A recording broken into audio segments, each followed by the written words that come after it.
ठीक है, और पूछना है किसी को? पूछिए। अजय, आपको कुछ पूछना है क्या? माइक आपका ऑन है।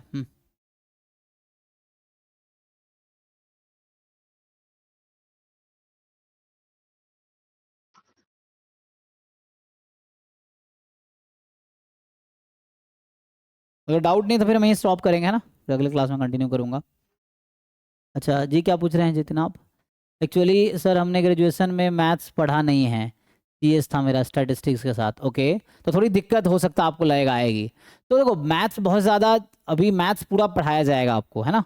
तो अभी अगर आप फॉलो कर सकते हैं परिमल सर के बैच तो साथ में कीजिए। जैसे शाम को पढ़ाते हैं मैथ, उनका चलता है 6-7 बजे से, मेरी क्लास 9-10 बजे चलती है रात को। तो ये है 1-1.5 घंटे उनका, 1 मेरा, तब करिए कंप्लीट। फिर दोबारा जब वो लाइव पढ़ाएंगे दोबारा भी कीजिए, क्योंकि रिवीजन इज द की। जैसे अभी आप मान लीजिए मैथ्स नहीं पढ़ा, कोई दिक्कत नहीं है, सीख सकते हैं ना सब कुछ हम। तो और जो बच्चे, बहुत सारे बच्चे जिन्होंने स्टैट्स नहीं पढ़े हैं, या आप सीएस के हो, है ना, तो आप कोई दिक्कत नहीं, दिक्कत कहाँ आएगी एक्चुअली। तो आप अगर मैथ्स नहीं पढ़े हो तो आपको थोड़े से जो टॉपिक्स में दिक्कत आता है वो आप डिस्कस करो। देखो मेन चीज़ें क्या है, सबसे बड़ी जरूरी है कि जहाँ दिक्कत हो वहाँ सीखना।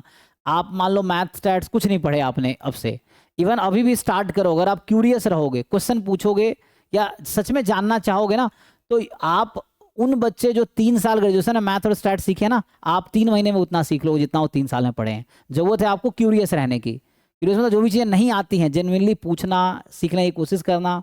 ऑनलाइन इतने हेल्प अवेलेबल है, गूगल, चैट जीपीटी, आजकल इतने सारे एआई टूल्स हैं जहाँ से आप पूछ सकते हो चीज़ें। लेकिन वो अलग है। लेकिन जैसे क्लास में, मैं अभी क्लास ले रहा हूँ, आप मुझसे डिस्कस करते, मान लो अभी जो क्लासेस जितने दिन हुई हैं, आपको उसमें लगता है कोई मैथ्स के कॉन्सेप्ट है जो आपको दिक्कत है, तो आप मुझसे पूछो। डाउट फैकल्टीज हैं ग्रुप में लेड, उनसे पूछो। मेन अगर आप क्यूरियस हो और सीखना चाहते हो, तो वो बच्चे जो ग्रेजुएशन में 3 साल में सीखे, आप 3 महीने में सीख लोगे। मैं कह रहा हूँ क्योंकि प्रिपरेशन में हमें एक्चुअली क्या है, knowledge is not bound two degree. कौन क्या डिग्री किया उससे कोई मतलब नहीं। हो सकता है कोई कोई डिग्री नहीं किया, वो बहुत कुछ जानता हो, ऐसा भी हो सकता है। तो डिग्री मतलब नॉलेज आएगी पढ़ने से, चाहे वो डिग्री किया हो या नहीं किया हो। तो ये आपको समझना है। तो आप अगर नहीं पढ़े हो, मान लो आप कभी जस्ट स्टार्ट किए प्रिपरेशन मेरे साथ, और आपने मैथमेटिक्स स्टडीज, आपको सीएस बैकग्राउंड नहीं पढ़ा आपने, no problem, you start learning, curious रहो, क्वेश्चन पूछो, डिस्कस करो, एक लर्निंग मोड में रहो, तो आप बहुत जल्दी बाकियों से बेहतर करने लगोगे। और ऐसे पास्ट में बहुत सारे बच्चों ने ऐसा किया, हमने देखा है कि जो स्टार्ट किया उसको कुछ नहीं आता था, देन ही खूब मतलब मेहनत किया, सीखा, स्ट्रगल किया, एंड एट द एंड अच्छा रैंक लाके, है ना, वो ऑलरेडी आईआईटीज में बच्चे हैं। ऐसे कई सारे बच्चे हैं, जैसे अमन था पहले, आप अगर उसका देखोगे इंटरव्यू, या और भी लोग थे जो शुरू में उनको कुछ नहीं आता था, मतलब एटलीस्ट वैसे तक एकदम उनको कुछ नहीं आता है। देन तो अभी आप इतना कर सकते हो कि 11वीं 12वीं वाली चीज़ें रिवाइज कर लो थोड़ी सी, और जो मैं पढ़ा रहा हूँ उसमें आपको लगता है कहीं कुछ दिक्कत है तो आप डिस्कस करो ग्रुप में या पर्सनली, या डाउट क्लास में, या डाउट फैकल्टी से पर्सनली पूछ सकते हो। 4 लोग अभी ऑलरेडी डाउट फैकल्टी में हैं, है ना, तो उनका आप उनसे बात कीजिए, है ना। ग्रुप में देखो सिमरन है, सौरादीप है, अभिजीत है, और दिव्यांशी अवस्थी है ना। ये सब आईआईटीज में बच्चे, ये 3 तो आईआईटी बॉम्बे में ही है इनमें से। ठीक है, तो मतलब ठीक है ना, कोशिश कीजिए, बाकी जो मैं हेल्प कर सकता हूँ मुझे बताइए, इसलिए मैं खड़ा हूँ, है ना।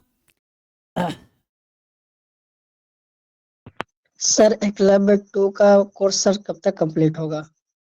एकलव्य 2 अभी मैंने स्टार्ट किया है अप्रैल में, तो अप्रैल मई जून, अप्रैल मई जून जुलाई अगस्त, मैक्सिमम सितंबर तक हो जाएगा। ठीक है ना, सितंबर एंड तक हो जाएगा, अक्टूबर में नहीं जाएगा ये। एकलव्य 1 का तो उससे पहले ही खत्म हो जाएगा। एकलव्य 2 का भी सितंबर तक, एकलव्य 3 है तो अक्टूबर नवंबर तक जाएगा वो एकलव्य 3 वाला, क्योंकि वो अभी जून जुलाई में स्टार्ट करेंगे बैच, या मई जून में, है ना, अराउंड स्टार्ट होगा वो, वैसा है। बाकी अगर आपको जल्दी है तो ऑलरेडी सिलेबस रिकॉर्डेड आपके अवेलेबल है ऐप में, अगर आप ज्वाइन किए हो तो आपको पता है कि ऑलरेडी सिलेबस ऐप में है, पुराने जो पढ़ा रखे हैं, तो उसको देख के कंप्लीट कर लो। अब focus not only syllabus, focus more on questions. ज़्यादा से ज़्यादा क्वेश्चन सॉल्व करो, अच्छे अच्छे क्वेश्चन सॉल्व करो, तो आपके कॉन्सेप्ट क्लियर होंगे, और एंट्रेंस में उतने ज़्यादा चांस होंगे, उतने अच्छे आप मार्क्स ला पाओगे। सिलेबस रेस्ट्रिक्टेड है कुछ टॉपिक से, बट क्वेश्चंस का कोई लिमिटेशन नहीं है। क्वेश्चन अच्छे अच्छे लेवल के एग्जाम में नए नए क्वेश्चंस आते हैं, और एक अच्छे अच्छे कॉन्सेप्ट पे क्वेश्चन आते हैं। तो वो एग्जाम में आप तभी सोच पाओगे जब घर पे आप उस तरह की प्रिपरेशन किए हो। तो घर पे आपको अच्छी प्रिपरेशन चाहिए, ठीक है ना। तो जी जितिन, आप सिंपल 11 12 एक बार रिवाइज कीजिए, जो भी डाउट होता है लिख लीजिए। सैटरडे संडे आपको अगर डाउट पर्सनल है, मान लो बहुत सारे डाउट है, आप पूरे वीक का डाउट लिख लो, मुझे सैटरडे संडे बताओ एक टाइम कि सर 10 बजे 11 बजे जब भी मन हो, उससे मैं आपके साथ डिस्कस कर सकता हूँ। ऐसे ही जितने सारे डाउट है एक साथ पूछ लो, वैसा कर सकते हैं। नहीं तो डाउट फैकल्टीज है, उनको पे किया जाता है, आप जितने डाउट पूछोगे उतना हो, है ना, उसके अकॉर्डिंग वो हेल्प करेंगे आपका। बट सबसे इंपॉर्टेंट है आपके एफर्ट्स, आप एफर्ट्स नहीं करोगे बाकी सब यूजलेस है। और आप एफर्ट्स कर रहे हो तो बाकी जितना सपोर्ट करे ना करे आप अपने लेवल पे बहुत अच्छा कर लोगे अपने एफर्ट से। तो सबसे ज़्यादा ज़रूरी है आपके एफर्ट ज़रूरी हैं।